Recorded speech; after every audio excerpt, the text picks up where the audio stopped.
What's up, everybody? How's everybody doing tonight? Thank you guys for joining. Before I hit the chat, I just want to say welcome to PRO-LIFIC. So this is a new kind of series I'm going to be doing. I want to get creators, artists, writers like Chael here and just pick their brains, find out what makes them tick, see how they've totally blown it so we can not do the same things, and just learn from them and just hear about their journey and just the creative process. That's what I really enjoy. And if you're not into that, it's cool. We got some books that we could sell to you, and hopefully you'll be interested in that. But anyway, real quick, let me say hi to the chat. We got Robert Shepard here. First one here. Hail, what's up? Hail chat. We got Comics Du Nord. That's this guy right here. Chael, what's up, man? Zach Richmond in the house. What's going on? And the one, the only Nicholas Greer. What's up, man? Howdy, howdy. Cool. So Chael, how's it going, man? Good. How are you doing? Thanks for having me on, Eric. Yeah, not a problem at all. Excited to have you. Yeah, man. So I'm interested to know a little bit about your name, because that's not a typical name. Usually the hard name is on the back end, and yours is easy on the back end. It's Robert. I mean, Roberts. You can't mess that up. But what's with your name? Tell us the background behind that. So actually, my full name is Michael. Chael is short for Michael. And so when I decided to publish, back probably getting on close to 20 years now. I go by Michael in my everyday life, but for publishing purposes, I wanted to kind of stand out because it's a common name.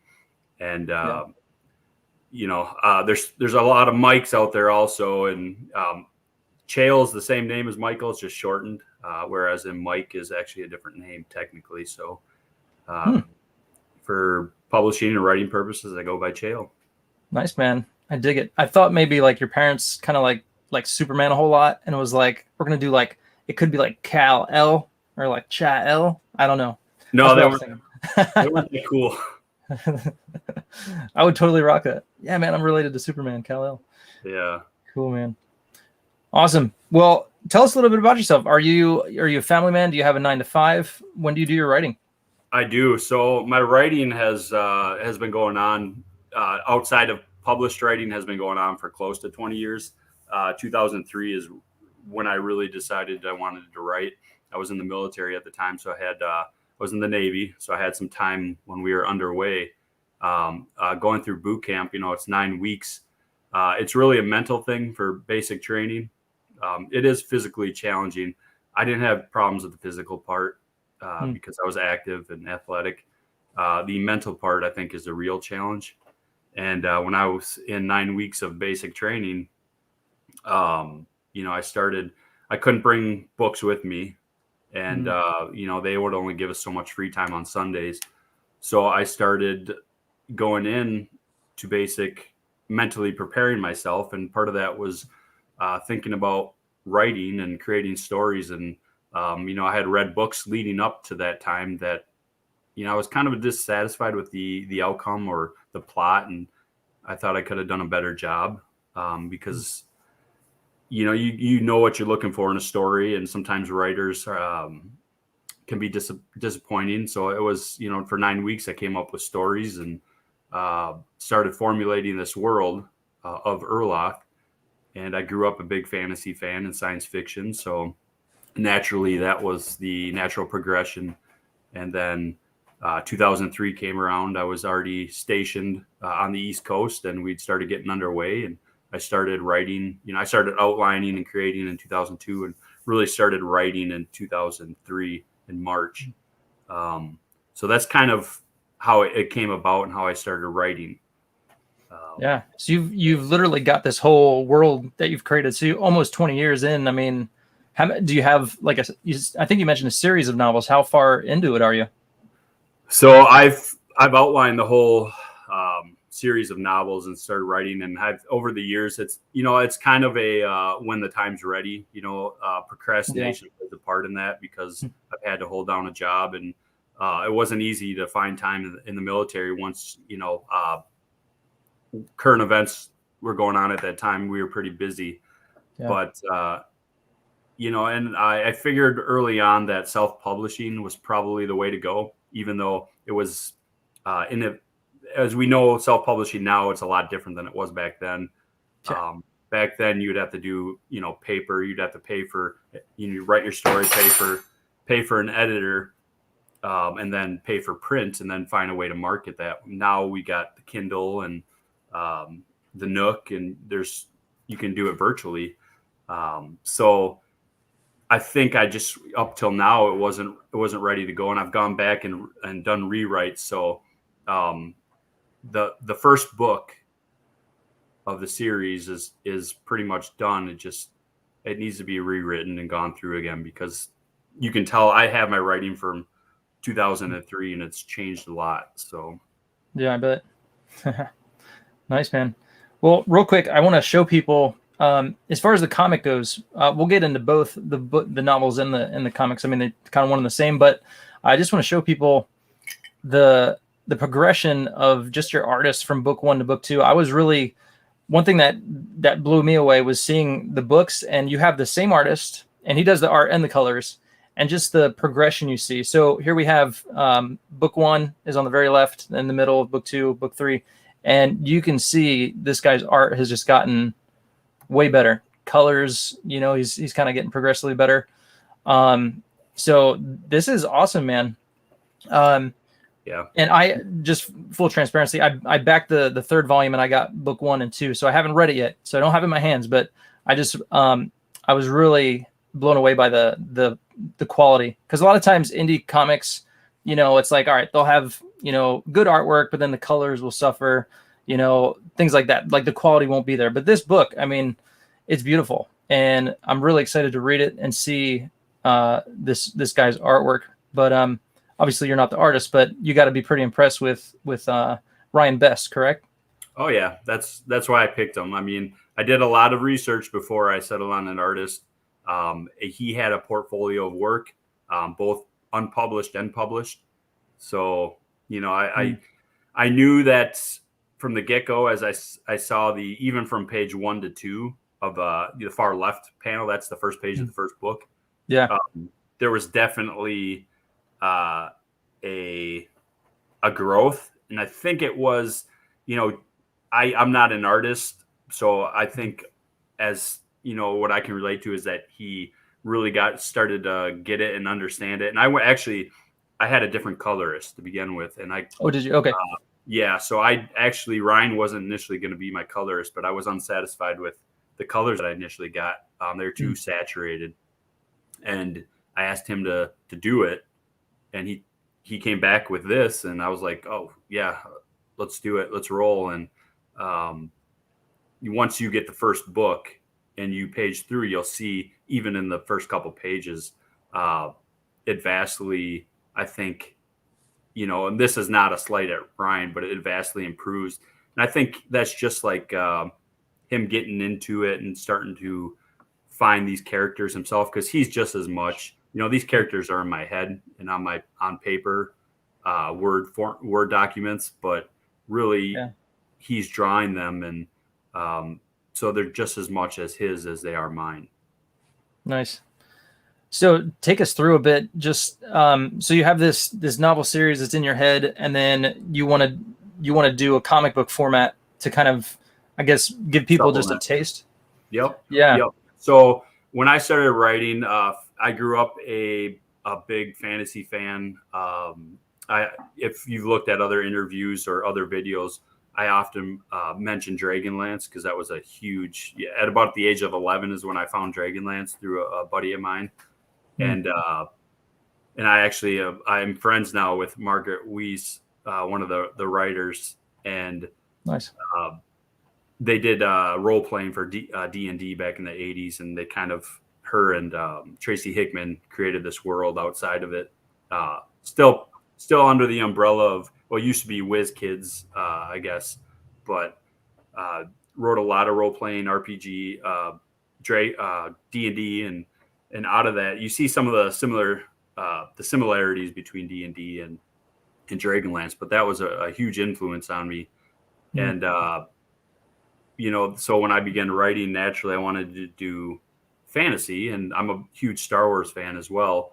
And it's not science fiction, it's space fantasy is what it is. So So I started writing fantasy, and this is the books originally were called Knights of Erloth, is what I had aimed it as. But as over the years, as the story was rewritten, I went back to rewrites and add. Probably about 2016 or 17 is when I went back and created the main character that's in the comic.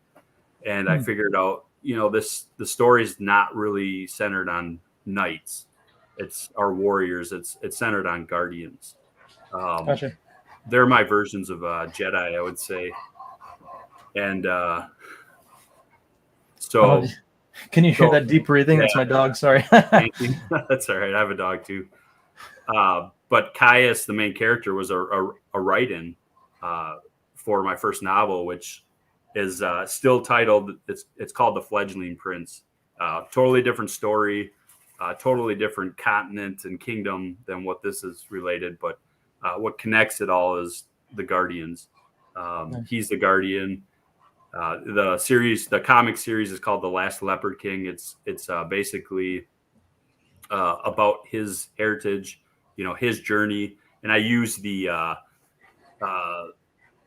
hero's journey, which is a common theme you find among fantasy and among storytelling. But I use that as the framework, and so he was a character I created as a write-in, created a short story, and then circa 2018, with the whole comics blow up. Yeah. That's when I got drawn back into comics as a comic fan, being out of it for a while, as far as Marvel and DC. Yeah. I had read Star Wars over the years, a Dark Horse, but I created a short story and it turned into this comic. It's essentially what happened. Nice. And so you kind of, how long of a process was it? You knew you wanted to do something for like an Indiegogo crowdfund, and then were you already working on the book with your artist, or was it like, all right, I'm going to do this right now? Kind of hopped in, got your artist, and started rolling? I had been eyeing Kickstarter actually for years. I had backed a novel, indie novel on Kickstarter, which unfortunately never happened. But I knew crowdfunding was a way to go to get started. My goal was to, about 2007 is when I switched from traditional self-publishing, the aim of traditional self-publishing, and then going to the Amazon is kind of when Amazon Kindle Creative Space was big. Oh yeah. I actually saw in the local paper a indie creator who had published books, a series of books, and she did very well. So I was like, that's probably the best plan to go for novels. When 2018 rolled around, I decided, I've always been a comic fan. I never thought, my goal still is not to become a comic creator. I mean, I am a comic creator, but I never aim to work for the big two. That's not my goal. Never had any desire to. So, I want the control of my own property to do what I want with. And so 2018, I said, I'm going to do a comic. So I did a bunch of research, not only finding an artist, but, how to format and print and where to print. So if it's your first time, there's a lot of questions. What size, what resolution? And I mean, there's so much stuff to it. So good deal, man. All right, let me come over here. Let's see. Tell us, so you kind of hit a little bit on your inspirations. Was there like one book or movie that was like just pivotal in your, because you've been writing since you were a kid, I'm sure. So was there like one thing that was like, man, I love this story, I want to do something similar or something like it? Yeah, I mean, cliche, I could say Star Wars because that was the biggest influence. I actually, as far as movies and television, I grew up after the age of 5 without a television in the home. So a lot of my, I guess, people who impression on me as a writer were books because I read nonstop. That was my source of entertainment, other than, going outside and playing and using your imagination. Sure. But I didn't have the daily intake of movies and television that, a normal kid in the 80s and 90s would have had. that doesn't mean that I missed out, but it just means that I had to find other sources of entertainment. So writing about the age of 11, I found Louis Lamour, and he, as far as storytelling, I guess he was the biggest influence because it was usually first person, but it was one of those books that I stayed up the whole night reading and finishing at 2:00 in the morning when I should have been in bed with a flashlight underneath the blankets. So right. What was the book called? What's that? What was the book called? There's a series of books. He's written so many, but I think the Sackett series, it's a series of, I believe it's like 12 to 15 books. The first one was Sackett brand that I read, but he's got so many titles, mostly Westerns, but there are some that are not. He's got a historical fiction called The Walking Drum, which unfortunately he passed away before he could write a second one that he had planned for it. But those stories were definitely influential. As far as fantasy, because I'm writing fantasy, it was Dragonlance. Gotcha. Cool, man. So let's get technical real quick. When it comes to writing, do you have just tons of notebooks everywhere? Like, do you carry a laptop? Like, how do you go about your writing and all that good stuff? Yeah. So when I was in the Navy, it was notebooks. I got my first laptop actually in 2002 when I joined. I was stationed out of Newport News, Virginia. And it was definitely a series of notebooks I wrote, and I still have those to these days. And I go back and read them sometimes and laugh at myself because it's silly. And you can definitely see how, I grew as a writer and a creator. And I never took any, in high school, I took a science fiction writing class. That was the only, I guess, training I had. These days you can watch YouTube and you can watch Brandon Sanderson, or you can watch any well-known author. He's got videos out there you can either pay for or get free on how to write. But yeah, it was definitely notebooks. And then I got that first laptop, which I still own to this day, and file upon word file of chapters and characters and outlines. And, I just wrote everything. Like I said, 2002 is when I started formulating this. Yeah, I was 20 years. Yep. I was at a station on a ship that wasn't quite complete. So we were in port a lot, had some free time during those first couple months, and spent a lot of time, formulating my story. And it's changed quite a bit since then. So do you start with kind of like a breakdown, a huge outline, like a 200 feet down, looking down, like, okay, here's the basic idea, and then do you start working in the little details, or what's your motive of writing? Because if you have this huge expansive universe, it's got to be how do I keep this all in order? Right. So there's a couple different ways of writing, excuse me. And if I sound horrible to the chat, I'm sorry. I'm getting over a cold, so I just want to say sorry ahead of time. But there's a method called structured writing, where you formulate chapter by chapter an outline of where your book's going to go. And then there's I can't remember the exact term, but it's kind of a build as you go kind of way George Martin and Stephen King write. They write a character and they kind of just let that character grow as they go. I started out trying to structure my writing chapter by chapter, figured out how many chapters, what each chapter was going to contain. But I find out pretty quickly over the years that I'm more of a kind of that free for all. And there is a different term for it. I can't think of it, but because the characters kind of grow. And that's one of those, you go back and read it and you're unsatisfied, you rewrite. And that's one of those rewrites is I added Caius into this the first couple chapters of it was called the Fledgling Prince. And I figured, this character's taken on a life of his own. I don't know where he's going to go, but how about let's explore where he came from. And that's where I ended up writing a background and a short story for him. And then the comic came about. So he's almost, this story is almost, I would say, as important as the original story I have. So. Right. That's cool, man. Before we get onto the comic, when do you think that the novels will be out and published for people to grab? Do you know? Good question. I have a lot of, I've actually been the last couple of weeks, I've actually been going back and kind of changing stuff.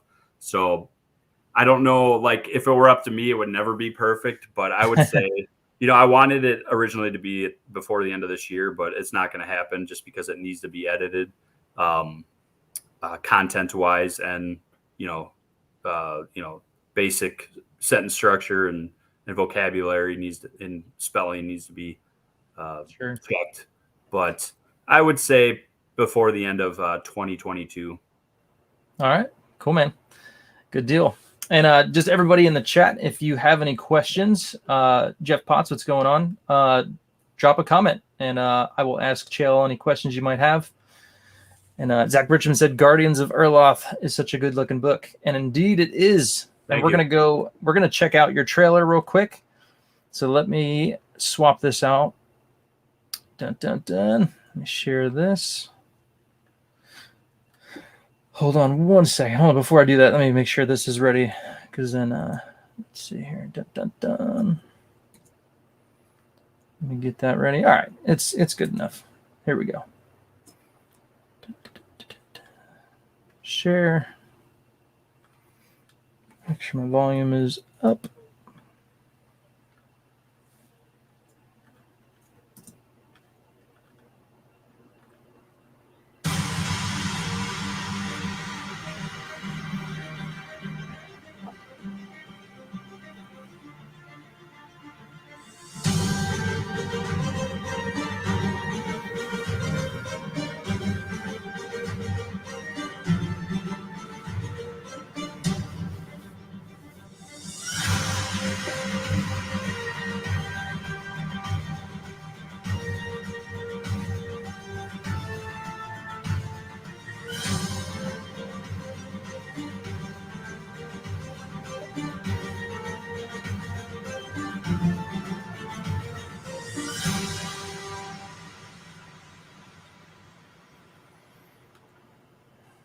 Awesome. Exit. Boom. All right. Dun, dun. Very cool, man. Props so to my wife who created that video. Your wife did that? Yeah, she did. Kudos, man. Great job, wife. If you're there, great job. Yeah. she said thumbs up. Awesome. Yeah, very cool. I will. Let's see here. Let me remove this. While I pull the campaign back up, can you just tell us like the first 3 volumes, kind of like what's the synopsis, if you will? Yep. So because of volume 1 was my first comic, I decided to keep it short, 24 pages. I'm going to go back and make it 60 pages in length. Volume 2 was 48. Volume 3 is going to be 60. So they will be expanded. But volume 1 is going to be basically an origin story. It's going to explain, it's going to be that number 0. It's going to explain the main character, where he came from. Essentially, it's the hero's journey is what the story's structured as. Caius is a prince who is taken away from his family and sold into slavery, or not sold, but taken into slavery by a invading army of what I call Lysar. Lysar would be the equivalent to D&D or Dragonlance as Draconians without wings. So they're more lizard than dragon, but they have these guys here. Yeah. No. That's a different species. Okay. But essentially, it's going to be. This dude. Yep. Okay. So the first 24 pages is going to explain. It opens up present day where he is now as a guardian, and then there's a conflict in the beginning. He's a ward of his wards are a prince and princess of the king he serves. So he takes them back to safety and tells them a story. It's a bedtime story, and it's going to be his journey from a prince to a slave, and then to a guardian. And Nice. Volume 2 will pick up roughly 5 years, and that's 48 pages after Volume 1. You'll see how he gains his freedom, how he's got that mentor, that Obi-Wan type of character, which his nickname is Howl Runner for a specific reason. His name is Amaron. he's a guardian. He's got his own backstory, another story for another time, but he's going to be his guide to train him, to help him. And then volume 3, I'm not going to tell you what happens in volume 2, but volume 3 picks up directly after volume 2. And then he's on his journey to reclaim, or not to reclaim, but to claim a weapon, a magical weapon, halberd, called Sun Reaver. Very cool. Awesome, man. Yeah, and again, I mean, just seeing the progression of Ryan Best, his artwork is very nice. I love the colors. The colors are super nice too. Unfortunately, I can't speak to the quality of the book itself. I don't have it in my hand, but Right. The way it looks. Here. Okay, nice. Yeah, the way it looks, man, it's very impressive. So it's 80 pound. The paperweight is 80 pound on the cover. It's 80 pound cardstock, I guess. It's got UV matte. It's coated, very thick. There's a couple reviews on my campaign that are listed, and they go through. They kind of talk about the quality of it. It's not your typical 22 page floppy that you buy monthly. So each page it has a gloss on it. It's pretty thick. Yeah. I made these to last so that, you could handle it over and over and not have it fall apart like you would a typical monthly 22 page. There's no ads in it, obviously. Sure. Same thing with volume 2. It's 48 pages. Same thing. And then volume 3 will be the exact same thing. Nice, man. Yeah. For those of you guys who don't know, 80 pound is super thick. That's a really nice cover to have on there. And is it saddle stitch, or are you doing It is saddle stitch. I will do perfect bound when I go back and add. I split part 3 into 2 parts just to get it out quicker. Ryan's got a lot of work on his plate. He's got other books he's working on. I didn't want to wait a whole year to get this out. So, so eventually I'll go back and do perfect bound, 60 page plus books. I don't know when, maybe before the end of the series. I'm planning 6 books. So, gotcha. So we got to fill out volume 1 still, and I've got a 10-page ash can free to the first 150 backers, as you can see there. Yes. That will be added to the beginning of volume 1 as kind of a short story, amongst the other 30 some pages that I have to add. Gotcha. Yeah, man. So I noticed that right away too. So, and you're still like 125-ish backers. So anybody who wants to back, you can get that. So tell people why you wanted to do the third volume in 2 parts. What was your thinking behind that?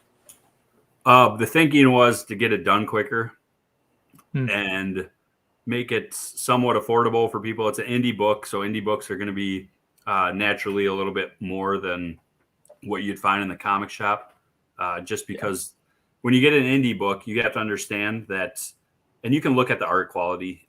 This guy, in my opinion, this is Renzo's work, who does the ash can. This is page 1 of the ash can. Okay. But I've seen these guys have done superb work, and they could be working for the big 3, the big 2, in my opinion.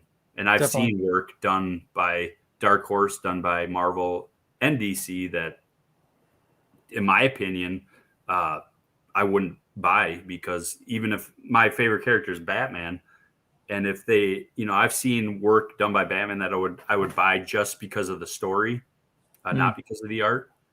So right. And when you buy an indie book, you have to realize that if the art's good, that these artists and writers are putting, everything into these books, and they're growing, they're going to get better. I don't know how, like Renzo Rodriguez, this is pretty top-notch work. Even when you look at the pencils obviously are one thing, but the inks are just fantastic. And same with Ryan. When he sent me a couple of pencil pages that I I showed on Twitter recently, and they're amazing. And they could be working for, these big companies. And there's other people that are working for these big companies who aren't nearly half as good. So, so the 30-page thing was, I want to get it quicker, and I know he's busy. In order to do that, I got to cut it down and split it up. And as soon as when I have all the artwork, I can print it all together, right? Sure. But to get it in people's hands, and to, if you wait so long, it's kind of like TV shows. Sometimes between seasons, you got to wait a year before you see, and you're like, you kind of lose interest. And then when that trailer comes out, like Star Wars, it's every like couple of years, right? And you see that trailer and you're like, okay, I'm back in.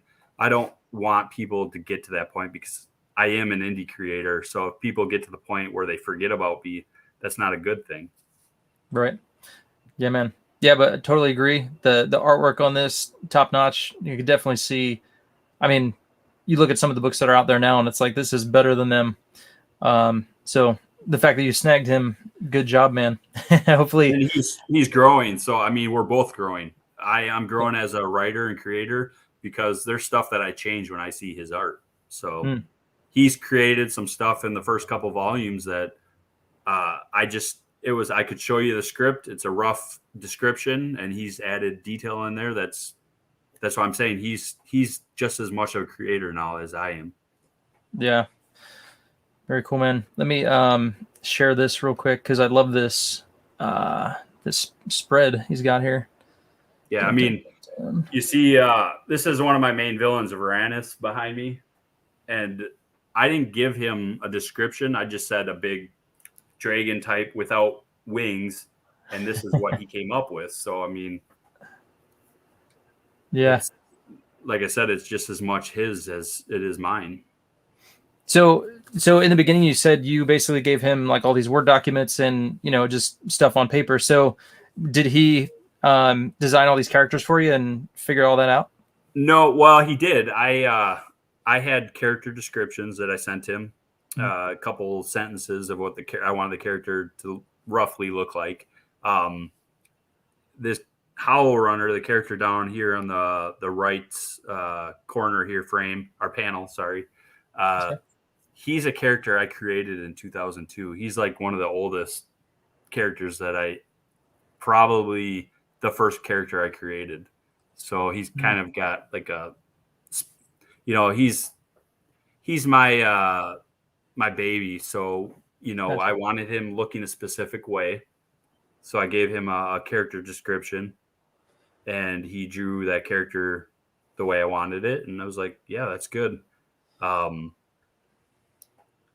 So I gave him character descriptions. In my my script, I break it out I do the Marvel method.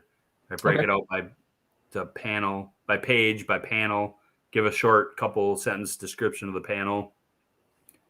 There's a lot of detail he adds in, which is fantastic. So nice, man. For anybody who doesn't know, can you just tell people what the Marvel method is? The Marvel method, well, I can tell you from my understanding and research, Sure. It may not be correct, is I break it down by page. I give I don't give a description of the page, but I'll list the page in my script. And then I'll do panel by panel. I'll do a 2-sentence description of the panel, what's going on, kind of like a scene. Then I'll do below that, I'll do the dialogue of what goes into that panel. So for this page, I'll do, the panel is Howl Runner standing over, looking over into the swamps, and there's these, there's people behind him, his people behind him, the characters behind him, and then, looking at him is these Salamars, is what they're called, and he's set above addressing them, and it kind of denotes his prominence in the story, his character, who he is, and why they're coming into. And then I'll do a close-up, panel 2. It's a close-up of Howl Runner he's speaking, and then I give the dialogue of what he's saying. And then the important thing in the script is you notice everything's capitalized in a comic, so you want to capitalize the dialogue so that the letterer can just highlight that and Copy and paste, basically. Copy and paste it into the to the word bubble. So, and then panel 3 is the lead Lamour, the head guard is speaking back. It's a close-up view, and then panel 4 would be silhouettes of them going into the swamps. He's leading them. So and so. Callum is carrying Caius. Callum was a character who will be kind of a father figure to Caius growing up. Who, while in the hero's journey, you always have the mentor kind of like die, like Obi-Wan dies, or something happens to him drastically, right, in A New Hope. Well, something happens to Howl Runner, who's the Obi-Wan type of figure, the mentor figure in the hero's journey. Caius is that guy who's the father figure who kind of guides him on his journey. He's carrying him. And then the last panel. Scroll down. That's the next page. I'm sorry. The next page is them coming, into the swamps and meeting the revered one is what her name is. Gotcha. Yeah, he's got. I like his panel layouts, and as an artist, I'm like geeking out over here because this silhouettes are like, if you could do them right, they're great. And I mean, this is just beautiful. And he's got, you got the foreground, you got the middle ground, and a background, and he's got this great atmospheric perspective where the trees in the background are just kind of like disappearing into the night, and it's just beautiful, man. And the lights, that's amazing. That's really good stuff right there. So yeah, I just want to give a shout out to Zach Richmond who backed the book. So I appreciate your support. We are just under $400 from the next. I'm trying to crunch get in this next stretch goal. It's a trading card we have already got designed. Nice. So I've done the trading cards all the way through. I think those are huge. I love trading cards. As a kid, I love trading cards. So most people do. So yeah, thanks for Zach for backing the book. Yeah, man. Good deal. Well, I could definitely look at this dude's art all night long with you. Let us go through real quick. We kind of already saw it, but take us through the perks real quick. So in case anybody does want to get it, what are they looking at, and what are they going to get? Yeah, so the volume 1 through 3 was kind of added a little bit after I launched, due to some advice from Malin. I didn't have that featured perk that I usually do, but volume 1 through 3 is going to be probably what you're going to want to look at. There are add-ons. You can do other tiers with add-ons, but it makes sense to do volume 3 as a featured perk.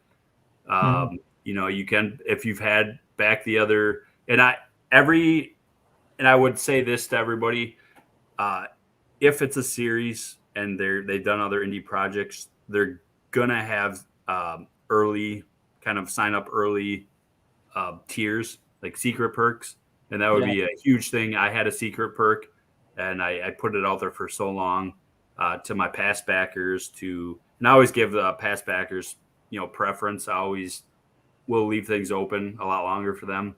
And the way I do that is through mail signing up. So I did have a secret perk that was out there early for people. And I know it's sometimes you don't see stuff or you don't find out about, these books till later on. But there will be a, volume 3, part 2. I'll give everybody the opportunity to sign up again and get the same exact print. Because I don't give the print I gave out to everybody. Was art I commissioned by him specifically for that secret perk. Nice. Oh, sorry. No worries. Let me blow you up real quick. Hold that spot. There you go. Nice. So only people who signed up and got the secret perk will get this print. And I'm going to make it available for the second part. So if you didn't get it, this time around, you do have an opportunity to get it the second time around. Nice. I do want to make everything available to everybody as much as possible. But so the volume 3 part 1 is just the basic book. That's for people who kind of are, who have bought the first couple volumes, who just want to try out to see how it goes. They're still feeling their way through the series. And $10, man, that is a steal. So that's really good, man. And I do that. The shipping for every tier is $10. However, I try to build up as much value as possible into that. One of the ways I did that in each campaign, I did that, but this campaign specifically, it was the first 150 people. Because I can look back at and see how many people I've had and kind of guesstimate how many people are probably going to come back, how many new people I'll pick up. So that ash can was kind of the built-in value into that. So, it is $10. It helps kind of even out the shipping for overseas, as well as because the shipping is actually added into the total for the campaign raised. So that total dollar amount that's raised in the campaign is the initial backing, and then the shipping added in. So yeah, that's kind of strange. My wife always comments like they just add it all together, and I'm like, I know, but I kind of wish they wouldn't. But whatever.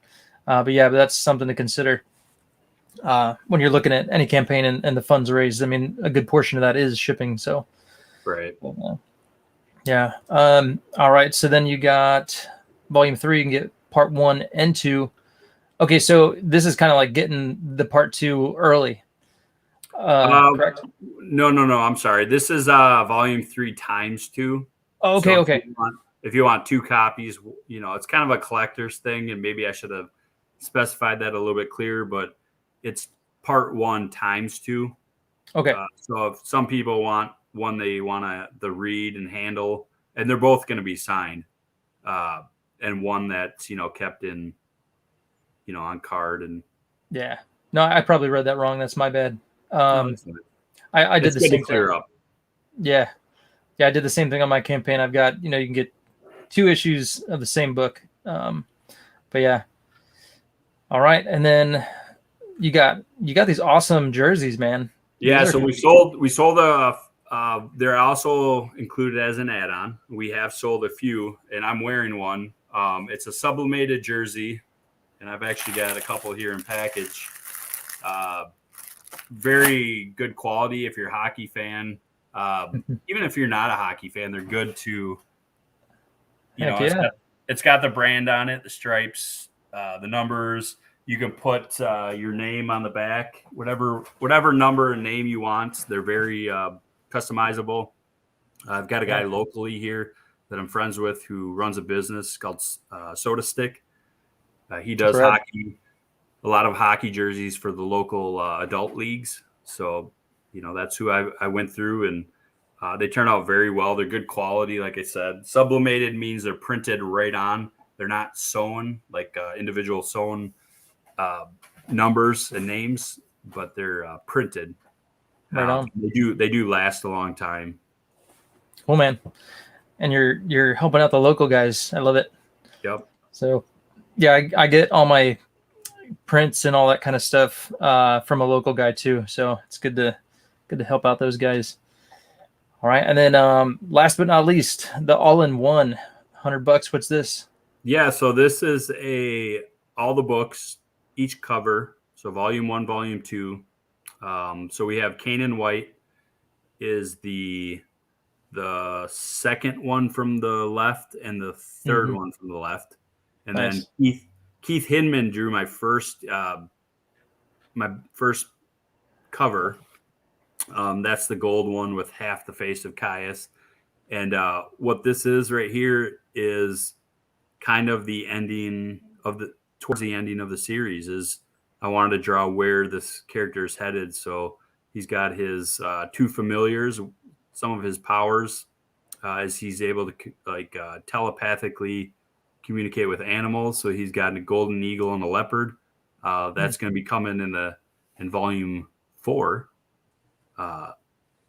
And then Ryan Best drew a picture of the Shadow Elf. She's cool, yeah. Kyra. And she was very prominent on the second volume, right? Yeah, she's prominent in the second. She'll be in the third. She'll be in the fourth. Nice. So she was a popular character. That people I had that bookmark in the middle is there's a bookmark. There's 2 art prints, trading cards. All the trading cards are in there. So if you miss the trading cards, those are in there. But she'll feature prominently throughout the series, along with Varanus, the Destroyer, who's I would say one of the big bads, beside the Jade Sorceress, who, I don't want to give everything away, but there's a lot of, it's a sword and sorcery story, so there'll be a lot of magic. And very cool, man. Awesome. Well, I went through and I looked at all the artwork from the first campaign, the second campaign, just kind of wrap my head around it all. And yeah, man, you got they're great looking characters, and I'm super excited to read it. So, but yeah, man. Before we head out, man, any last thoughts or words? And how about this? And with some words of wisdom for any aspiring writer. What would you tell an aspiring writer today? Find out what you do best and do it every day. I mean, there's not one way to write, but you got to make sure you practice at it, and use the transit times in between work, your day job, and think. And most people do this naturally if they're really hungry and they want to write. They're already doing it, but putting pen on paper or your fingers on a keyboard, find out what you do best and do it every day. Nice.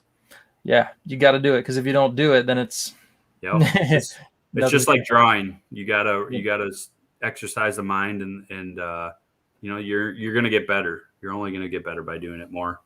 Heck yeah. Good deal, man. Well, I encourage everybody out there. Maybe you're not a writer. Maybe you're an artist. Maybe you like to sew or knit. Maybe you just like to work with wood, man. I mean, get out there and create. I think creating is good for the soul. It's a great means of just kind of relaxing it, but at the same time getting something done, and you just feel like you achieved something. So get out there and create, guys. Chael, it's been awesome chatting with you, man. Thank you so much for joining me. And dude, you're the first for this prolific series, so that's awesome, man. I'm excited to have you. Yeah, you got it, man. So cool, guys. Links are in the description for Guardians of Erloth, and where you can follow Chael on Twitter. But are there any other links for you, Chael, on the web or anything that people can know and find out? Facebook, it's Chael Roberts. Instagram, it's at Scribe of Erloth, and Twitter, it's at Chael Roberts. Nice, good deal. And just so people know, I am going to post this on my website, ericnotowskiart.com, but I'm also going to post more of a written interview as well with some additional questions. So if you want to check that out, and I'll put plenty of artwork because it's awesome. Shout out to Ryan Best. He's doing an awesome job. Shout out to your wife who did an awesome video. That was awesome. But all right, guys. Thank you for joining us. And till next time, stay prolific. Peace.